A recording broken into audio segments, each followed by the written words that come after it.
Jewelleries లో gratitude sale March 8 నుంచి 11 వరకు ఫ్లాట్ 50% ఆఫ్ ఆన్ విఏ. నమస్తే రమగారు. నమస్తే జయ. రమగారు, ఇల్లు మారేటప్పుడు ఒక ఇంట్లో నుంచి ఇంకొక ఇంట్లోకి వెళ్ళేటప్పుడు ఏ ఏ వస్తువులు తీసుకెళ్ళాలి? కొన్ని వస్తువులు తీసుకెళ్ళాలి, కొన్ని వస్తువులు వదిలేయాలి, కొన్ని ముందే తీసుకెళ్ళాలి, కొత్త ఇంట్లోకి ముందుగానే కొన్ని వస్తువులు తీసుకెళ్ళాలి, ఇలాంటివి ఉంటాయి కదా. ఎలాంటి నియమాలు ఉన్నాయండి? బోల్డ్ ఉంటాయి. లేవనుకుంటే ఏమీ ఉండవు. పాలు పొంగించడం అనేది సాధారణ నియమం. ఇప్పుడు దాని మీద అడుగుతూ ఉంటారు జయ, నాకు కొన్ని మెసేజ్లు వస్తుంటాయి. మీ మెసేజ్లే అడుగుతున్నాను నేను.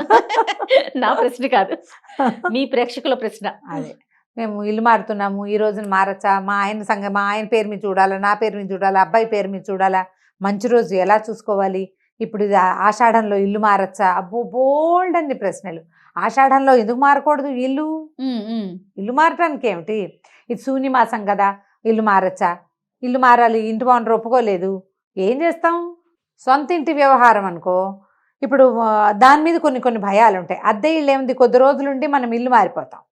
కాబట్టి ఈ శూన్యమాసాలు వాటి మీద మీకు చాలా గట్టి నమ్మకాలు ఉంటే మీ తంటాలు మీరు పడ్డమే. ఇక అలా కానప్పుడు, అంతేమీ లేకపోతే ఏదో కొంచెం తిథి వారం వర్జం చూసుకోవటం, మంచి రోజా కాదా అనేది. కొన్ని రోజులు మంచి వెళ్ళకూడదు, ప్రయాణాష్టమి అవి పనికిరావు, ప్రవేశం పనికిరాదు, అలా ఏవో చిన్న ఉంటాయి, ద్వాదశి దగ్ధయోగం పనికిరాదు. ఆ 3-4 చూసుకుని ఇల్లు మారటానికి అనేది చక్కగా పంచాంగంలో ఒక ప్రత్యేకమైన చిన్న కాలం ఉంటుంది. మీన ఫలానా ఫలానా నక్షత్రాలు మంచివి అని చెప్తారు. మీకు నమ్మకం ఉంటే ఆ నక్షత్రాల ప్రకారం చూడడం. నమ్మకాలు లేవు, ఏం లేవు, సండే మీకు వీలైన రోజు, సెలవు రోజు, ఆ రోజున ఇల్లు చేంజ్ చేయటం మనకు వీలు. ఇది కదా ఎవరైనా సార్వజనీనమైన ఐడియా. అంతే, ఏదో మంచి రోజు, ఇవాళ ఆదివారం మంచిది, శనివారం మంచిది, ఇంతంత లెక్కలు తెలివి. ఎవరో నాబోటి అక్కయ్యని అడుగుతారు, నేనేదో ఇవాళ మంచిదేనా అంటే, మా వాళ్ళు ఎవరో ఒకళ్ళు ఫోన్ చేసేవాళ్ళు ఉన్నారు. కనపడితే మా వాచ్మెన్ కూడా అడుగుతాడు, అమ్మా ఇవాళ మంచిదేనా అని. ఏదో ఆదివారం దశమి, శుక్రవారం సప్తమి, శుక్రవారం, సప్తమి ఆదివారం, దశమి ఆదివారం, అలా కాస్త సుమారుగా ఒక మాదిరిగా చూసుకుని ఇల్లు మారిపోవచ్చు. అద్దెంటికి చాలా పెద్ద పెద్ద నియమాలు అయితే నిజంగా లేవు. ఎందుకంటే ఒక తాత్కాలిక వసతి. దీని మీద ఒకవేళ మనకి తెలిసి తెలియక ఏదైనా తిథులు బాగుండక అలా అయినా కూడా ఇబ్బంది లేకుండా ఉండటం కోసమే మన వాళ్ళు ఈ పాలు పొంగించుకునే విధానాన్ని పెట్టారు. ఏ ఇండక్షనో స్టవ్వో పాలు గీళ్ళు పట్టుకెళ్ళి ఓ దేవుడి పటం పట్టుకెళ్ళి, అమ్మ నాన్న ఉంటే అమ్మ నాన్నలది మంది ఒక ఫ్యామిలీ ఫోటో పెట్టుకుని దేవుడి పటాలు పట్టుకెళ్ళి అక్కడ పెట్టుకోవటము. ఈ పాలు స్టవ్ వెలిగించి దండం పెట్టుకుని ఈ స్టవ్ వెలిగించటం, ఓ పాల గిన్నె పెట్టుకోవటం. ఆ గిన్నె పాలు పొంగినాక అయ్యో పొంగిపోతున్నాయి అనకూడదు, ఉఫ్ అని పోదకూడదు. పొంగాక ఆపేయండి. అది ఇట్లా పైకి ఇలా పొంగాక ఒక స్పూన్ పంచదార వేయండి, అది అణిగిపోతుంది. ఒక పొంగు రానిచ్చినా చాలు. మామూలుగా గృహప్రవేశాలప్పుడు 3 పొంగులు రానివ్వాలి. పొర్లి కింద పొయ్యిలో పడాలి అంటారు. పొయ్యిలో పడితే స్టవ్లు పాడైపోతాయమ్మా, అలాంటి భ్రమల్లో ఉండకండి. పైకి వచ్చేదాకా అక్కడే నుంచోండి, శ్రద్ధగా నుంచుని ఆ పొంగుతూ ఉండగా వేయండి. ఒక స్పూన్ పంచదార వేస్తే పొంగు అణుగుతుంది. మళ్ళీ కావాలి 3 సార్లు కావాలి అంటే 3 సార్లు అలాగే పొంగించుకోండి. 3 చిటికలు పంచదార వేస్తే కాస్త అణుగుతుంది. ఆ పాలని పొంగించి పాయసం చేసుకుని నివేదన చేసుకోగలిగే సత్తా ఉంటే చేసుకోవటమే. అంతే. అంత లేదనుకో, పంచదార వేసిన పాలని మనం పట్టుకెళ్ళిన దేవుడి పటం దగ్గర పెట్టుకుని సాధారణంగా మనం పూజ చేసే పటాలే కాకుండా శివ కుటుంబాన్ని ఉంచుకోవాలి ఎప్పుడు కూడా. శివుడు, పార్వతి, ఆయన నంది, ఆవిడ తాలూకు వాహనం లేకపోయినా ఆయన వాహనమే ఆవిడ వాహనం. తర్వాత వినాయకుడు, కుమారస్వామి, ఆయన ఎలిక, ఈయన నెమలి కూడా పక్కన కొంచెం కనపడుతూ ఉండేటట్టుగా అలాంటివి ఉంటాయి. లేదా ఒళ్ళో కూర్చున్నట్టుగా ఉండేటువంటి శివ పరివారాన్ని గనక మనతో ఉంచుకుంటే మన ఇంట్లో, మనం ఇలా ఇల్లు మారేటప్పుడు మిగిలిన దేవీ దేవతల్ని తీసుకెళ్ళలేకపోయినా శివ పరివారం ఉన్న ఫోటోని పట్టుకెళ్ళినా సరిపోతుంది. శివ పరివారాన్ని కనుక మనం ఇల్లు మారేటప్పుడు, ఏదైనా పిల్లలకు సంబంధించిన వ్యవహారాలప్పుడు కనుక మనతో ఉంచుకుంటే చాలా సమస్యలు తగ్గిపోతాయని చెప్తారు పెద్దవాళ్ళు. ఇంకా మన ఇంట్లో లలిత అమ్మవారు, లక్ష్మీదేవి ఉంటే వాళ్ళని కూడా తీసుకెళ్ళచ్చు. అయితే ఇలా కొత్త ఇల్లు గృహప్రవేశం చేసేటప్పుడు చీపుళ్ళు, చేటలు మొదట పట్టుకెళ్ళకూడదు. అవును. తుడుచుకోవడానికి ఏమైనా క్లాత్లు పట్టుకెళ్ళి కావాలంటే తుడుచుకోండి.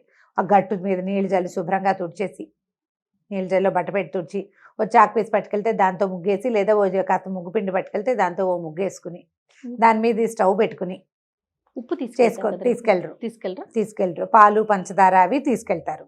పొయ్యి తీసుకెళ్ళచ్చు. అక్కడికి వెళ్ళాక పొయ్యిలు పెట్టుకోలేం కాబట్టి ఈ పని చేయొచ్చు. అయితే అద్దె ఇల్లు జ్ఞాపకం పెట్టుకుని ఇల్లు మారేటప్పుడు మనం ఇల్లు మారుతున్నాం, ఆ ఇంట్లో నుంచి ఇంట్లోకి వస్తాం కదా, పాత చీపుర్లు, పాత చాటలు, చెప్పులు, పాత సామాన్లు, ఇంకా ఎప్పుడు ఈ ఇంట్లో కూడా యూజ్ కాకుండా ఆ ఇంటికి వెళ్ళినా యూజ్ కాని వస్తువులు ఏమైనా ఉంటే వాటిని ఇక్కడ వదిలిపెట్టేయండి. మనం వెళ్ళేటప్పుడు ఊడ్చి వెళ్ళకూడదని మనకు ఒక సిద్ధాంతం ఉంటుంది, చాలా మంది చెప్తారు మనమే శుభ్రం చేయకూడదని. కాకపోతే ఏ ఇల్లు అయినా మనం వదిలి వెళ్ళేటప్పుడు అలా మాస్టిగా ఇల్లు వదిలిపెడితే మనని వాళ్ళు పెట్టే శాపనార్థాలన్నీ మన వెనకాల మన ఇంటికి నడిచి వచ్చేస్తాయి. మీరు ఊడవకూడదు, ఆ వాచ్మెన్కో పని మనిషికో ఎవరికో ఒకటి 100 రూపాయలు 100లో ఏం అవ్వటం లేదండి, ఎక్కువ 100 ఇవ్వాలి. ఓ 100 అనేది పాతకాల అలవాటుతో చెప్తున్నా. ఓ 500 1000 ఇచ్చి మేము వెళ్ళిపోయాక సాయంత్రం ఇల్లంతా క్లీన్ చేసి ఈ చెత్త అంతా బయట పారేసి ఇది అమ్మేసి అవతల పారే లేదా నువ్వు తీసుకో అని వదిలిపెట్టేయండి. పాత పేపర్లు వాటి నుంచి డబ్బులు తీసుకుందామని అనుకోబోకండి. ఇల్లు ఖాళీ చేసేటప్పుడు వాటితోటి మీకున్నది ఏదైనా చిన్న చిన్న శనిగ్రహాలు, ఇబ్బంది సంబంధి వ్యవహారాలు ఉంటే కనుక నెగిటివ్ ఎనర్జీ వీటి నుంచి బయటకు వెళ్ళిపోతాయి. మీరు వెళ్తున్న ఇక్కడేదో ప్రాబ్లం అయ్యో సమస్య అయ్యో వెళ్తున్నారనుకోండి, ఆ ప్రాబ్లమ్స్ ఇక్కడ కొంత మటుకు తీరతాయని భావించండి. పాత బట్టలు అవి తీసేయండి. ఇల్లు సర్దుకునేటప్పుడు మనం సామాన్లు ప్యాక్ చేసుకుంటాం కదా, అప్పుడే పగిలి బీటికి ఇచ్చిన కప్పులు కానీ, గ్లాసులు కానీ, బాటిల్స్ కానీ, బొమ్మలు కానీ పట్టుకెళ్ళొద్దు.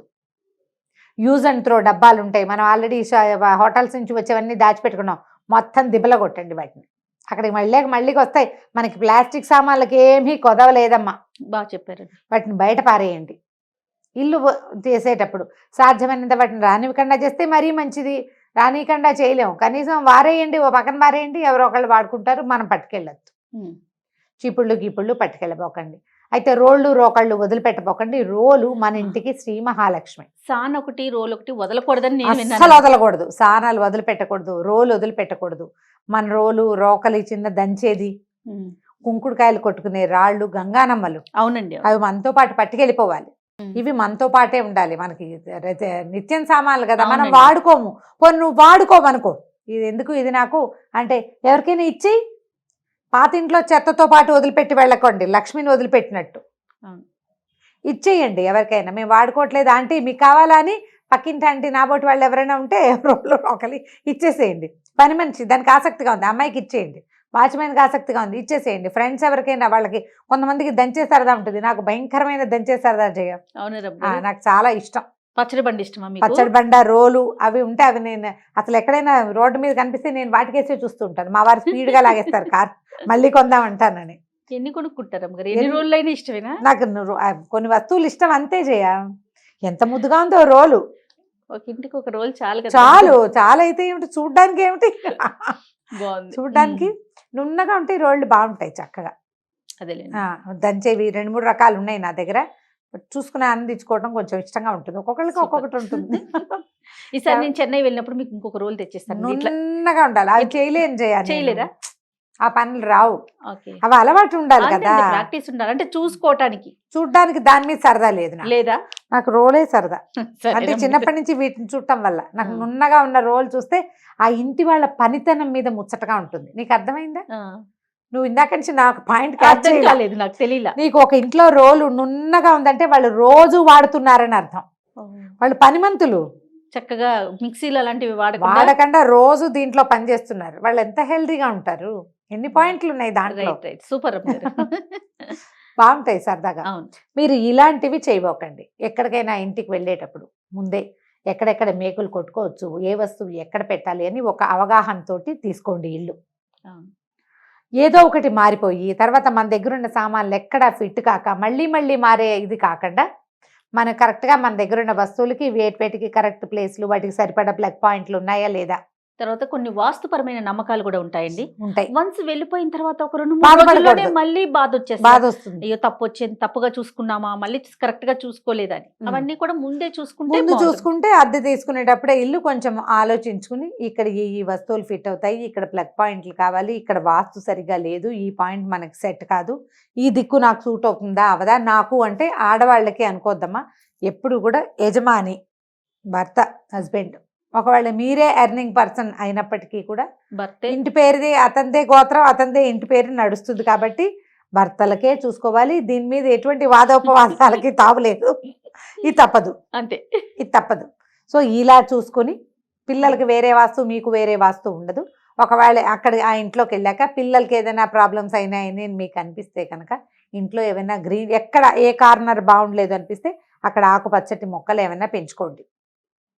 తప్పనిసరి అర్జెంటుగా వెళ్ళిపోవాల్సి వస్తుంది, ఏదో ఒక ఇల్లు తీసుకుంటాం, దాంట్లో వాస్తుపరమైన ఇబ్బందులు ఉంటే అక్కడ ఒక దేవతా ప్రతిమని పెట్టుకోవటము, ఒక పటం పెట్టుకోవటము, ఒక చిన్న మొక్క పెట్టుకోవటము, ఒక చక్క బిందె ఇత్తడి బిందె పెట్టి దాని నిండా నీళ్లు నింపి పెట్టడము, తరచుగా నీళ్లు మార్చేస్తూ అలా కూడా పెట్టుకోవచ్చు. పూర్ణ కుంభం నిండు కుండతో నీళ్లు, మట్టిది కాకుండా ఇత్తడి అలాంటి పాత్ర ఏదైనా కూడా అలా పెట్టుకోవచ్చు. గిన్నె కాదు, నోరు తెరుచుకుని ఉండకూడదు, ఇట్లా చెంబులా ఉండాలన్నమాట, మూతి చిన్నది ఉండాలి. మూతి చిన్నది ఉండాలి. అలా పెట్టుకుంటే కనుక ఇలాంటి సమస్యలు కొంచెం తగ్గుముఖం పడతాయి. ఇల్లు మారేటప్పుడు మీకు కావాల్సిన చెక్ లిస్ట్ ఒకసారి పెట్టుకోండి. ఇల్లు మీకు ఎలా కావాలి, మీరు చూసుకున్న ఇల్లు ఈ చెక్ లిస్ట్ని మీట్ అవుతుందో లేదో, 80% మీట్ అయితే మూవ్ అవ్వచ్చు, అంతే. దాని ప్రకారం చేయండి. ర్యాండమ్గా ఏదో ఒకటి వెతికేసి వెళ్ళిపోవద్దు. వచ్చిన తర్వాత రకరకాల సమస్యలు వచ్చి చీదరగా ఉంటాయి. పూట పూట ఇళ్ళు మారటాలు కూడా చాలా ఖర్చుదారీ వ్యవహారంగా ఉంది. ఇంకా మనం చాలా అదృష్టవంతులం, మన ఏరియాస్లో అంత ఎక్కువ ఖరీదులు లేవు. అంటే సంవత్సరం రెంట్ ముందే ఇచ్చేయాలి ఆ గోళలు లేవు. ఈ కర్ణాటక ఆ సైడ్ అంతా 15 నెలల రెంట్లు ఇవ్వటాలు. చెన్నైలో కూడా అంతే, చెన్నై కూడా చెన్నై, బెంగళూరు ముందు వెళ్ళేటప్పుడు ఇల్లు మొత్తం వెళ్ళేసి వేసి ఇవ్వాలి, క్లీన్ చేసి ఇవ్వాలి. చాలా ఉన్నాయి, పోలీస్ కేసులు అయిపోతాయట, చాలా గందరగోళం అక్కడ. మనకు అలా లేదు. కానీ కాకపోతే మీరు ఒకటి జ్ఞాపకం పెట్టుకోండి, మనం ఒక ఇంట్లో నుంచి ఇంకో ఇంట్లోకి మారాం, ఈ ఇల్లు మనది కాదు అనే భావంతో ఇష్టారాజ్యంగా గీతలు కొట్టేయటము, మేకులు కొట్టేయటము, ఇల్లు పాడు చేయటము, శుభ్రంగా ఉంచుకోకపోవటము, ఇలాంటి ప్రవర్తన మాత్రం చేయబోకండి. ఎందుకంటే ఎప్పుడో ఒకప్పుడు జీవితంలో మీకు కూడా సొంత గూడు ఏర్పడాలి. ఒక సొంత గూడు ఏర్పడాలని ప్రతి మనిషి కోరుకుంటాడు. ప్రతి గృహస్థు, ప్రతి ఇంటి వాడికి ఓన్ ప్లేస్ కావాలనే ఉంటుంది. మీకు ఒక ఓన్ ప్లేస్ కావాలంటే మీరు ఉన్న ప్లేస్ని ఓన్ చేసుకునే ప్రవర్తన కనుక మీ దగ్గర ఉంటే మీకు గాడ్ గుడ్ ఓన్ ప్లేస్ ఇస్తాడట. మీరు ఒక ఇంట్లో అద్దెకు ఉన్నారు, ఆ ప్లంబింగ్ పని మనకి నీళ్ళు గారిపోతుంది, నేలంతా మురికైపోతున్నా, మన ఇల్లు కాదు, మనం ఎందుకు ఈ చాకరీ, అలా అనుకోవద్దు. మనం ఇక్కడ లివింగ్ కాబట్టి, ఇక్కడ ఉంటాం కాబట్టి ఈ పరిసరాలని, ఈ ఇంటిని, సొంత ఇంటిని చూసినంత శ్రద్ధగా చూడండి. మీకు సొంత ఇల్లు ఎక్కువసార్లు ఇల్లు అద్దెలకి మారాల్సిన అవసరం లేకుండా చక్కటి ఇల్లు వస్తుంది. సూపర్ రమ్మగారు. ఈ ఐడియా టాపిక్ లో వ్యాలిడ్ పాయింట్ నాకు బాగా నచ్చిన, కనెక్ట్ అయిన పాయింట్ అన్నమాట. 100% అద్దెకున్నాం కాబట్టి ఎలా ఉంటే ఏమైంది, ఇల్లు మందా, అలాంటి భావాల్లోకి వెళ్ళదు. మనం ఎక్కడుంటే అదే మన ఇల్లు. పక్షులు గూళ్ళని ఎట్లా అల్లుకుంటాయి, ఒక పిల్లలు పెరగంగానే వదిలేస్తాయి. కానీ ఎంత శ్రద్ధగా చేస్తాయి, అంత శ్రద్ధగా కనుక చేస్తే మీకు పదే పదే మారాల్సిన అవసరం లేకుండా ఆ భగవంతుడు మంచి ఇంటిని ఇస్తాడు. మీ కర్మ అక్కడ అంటే సొంత ఇంటికి ఎంత సేవ చేస్తామో అద్దెంటికి కూడా అంత సేవ చేయాలి. అంతే. అప్పుడు ఏ సేవ చేయక్కర్లేని సొంత ఇల్లు వస్తుంది మనకి కదా. బాగా చక్కగా శ్రద్ధగా ఒక చెక్ లిస్ట్ చేసుకోండి. దీన్ని బట్టి లిస్ట్ మీట్ అయితే ప్లాన్ చేసుకుని ఇల్లు మారిపోండి. కాస్త మంచి రోజు సుమారుగా చూసుకోండి. కుదరకపోతే ఓ దేవుడి పట్టం పెట్టుకోండి. సూపర్ రమ్మ గారు. నమస్తే. నమస్తే.